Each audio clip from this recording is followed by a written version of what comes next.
I've not opened up to anyone that I'm practicing. So sometimes what I do when they go to the mall, I say, okay, just take a look and at this shop, and I just come 2 minutes and I go run to the prayer hall, I pray, and then just come back and join.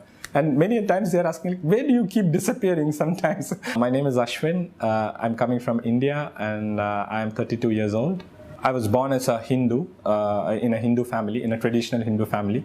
What interested me in Islam is just a very simple fact that you worship none other than God. So it's very simple, it's very easy to understand, and it's not difficult, as I think in the message it says that truth is very simple to understand. It's straightforward. My friend was a Muslim. He wasn't practicing. He was my very close friend, and at one point of time he started practicing because he got some message from his brothers in Islam, and he got the hidayah, or he got the guidance, so he started practicing. So he started staying away from the things that we used to do and so on, while we were in college, of course.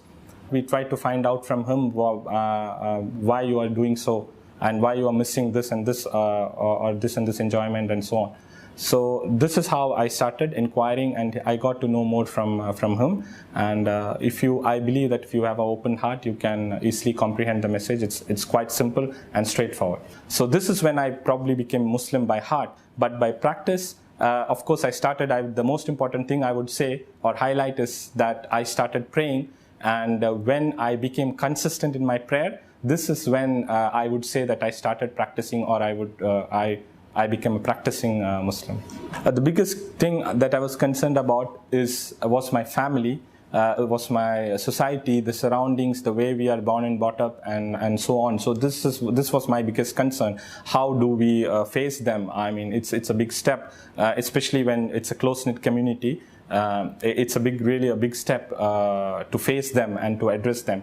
Of course, I started not practicing very openly. So initially, I was praying in my room when I was staying at my place, and then I used to not speak about it openly, but I used to still give the message. Oh, I heard so and so about Islam. So isn't it true? So like this, I used to share my message with my family and friends.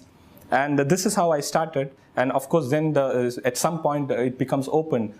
Somebody sees you going to the mosque, somebody sees you going to pray. So then you have to answer. So Allah really made it easy for me. And Alhamdulillah, I cannot imagine that I'm in this situation right now, that I can openly discuss with my family, with my relatives, with my society. So it's become really free, and I could never imagine that this would happen. And I'm still in touch with all of them. I'm still in touch with my family. I call them every day. I discuss. It's really something which I could not imagine. I can really feel how the change has been in me, because it has affected my character. It has affected my behavior. I find pleasure in whatever I do. I used to earlier also give probably sadaqah or charity. I used to give, but I never could get the pleasure, because you don't know why you are giving. You're just feeling sympathy and you give, but you know now why you're giving and what you will get in return from Allah subhanahu wa ta'ala. So this is the best thing that I'm enjoying right now, that I know what I'm doing and for what I'm doing, and it has really given me a great amount of relief, peace, satisfaction, and moreover confidence, even to speak to others, to speak to anyone. You get the confidence because you are on the truth. You know what it is. You know why the things are happening today.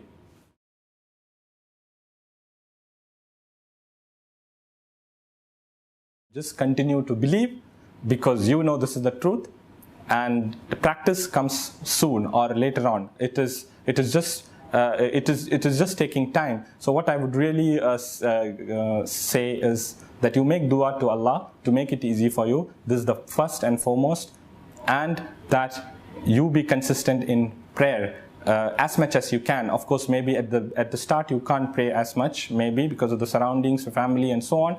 But as much as you can, and you keep increasing. So you at least fulfill the 5 times salah, which gives you a lot of peace, which gives you a lot of pleasure by bowing down or prostrating to Almighty. And you continue to do this, inshallah, you will get rid of various things, and you will overcome various things. and you will be able to, inshallah, face the situations around you at very much in ease, I would say.